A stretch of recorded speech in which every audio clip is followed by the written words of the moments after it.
Shukor nakaslem jong unongsan Hima. Hadian khatsan snam baga Shillong Lajong Football Club kale shimenta haga lumpung elekai I League ke Sorkar Jylla haga arpunu trik urum phang arja arpesan kala Pynkup Burom yak nika club daga kusnam ke bashi Klur tingka halor ke jingno senyang ke nika club haga kam elekai football ya ke dia Pynkup Burom do menteri rang ba ke Jylla ukon rat ke sangma haga bele dan lang ki he officer ki bakentup ya ke kong mat siu dorwar nongbri kumju director ketenat elekai udidi shira kinong yalam ke Meghalaya State Olympic Association berkentup ya working president uba John Kharshiying u general secretary uba finally lat parian lambat kinong yelekai beper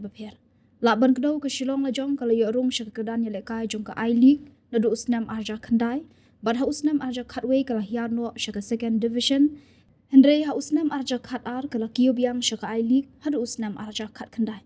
kanika club kala hiar biang syaka second division ha usnam arja khat khandai badha usnam arja ar kala kiobiang syaka I League ha ka bakala la ban penne yalade hadu menta usnam arja ar pesan kumba ka pau kanika club kala la ban se bun ba kino yele kai na po ke Jylla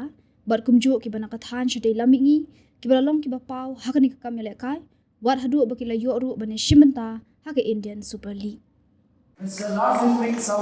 to kindly accept the cash on behalf of his club. Please give a big hand to Shillong Lajong.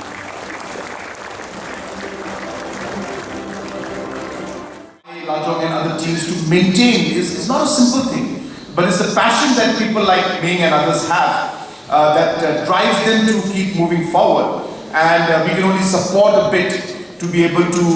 help them in that process of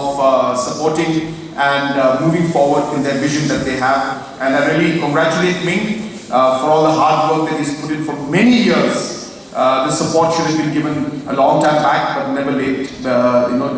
Better late than never. And so today the support has been given. So like this, we're supporting many other organizations to ensure that we're able to push the sports scenario forward.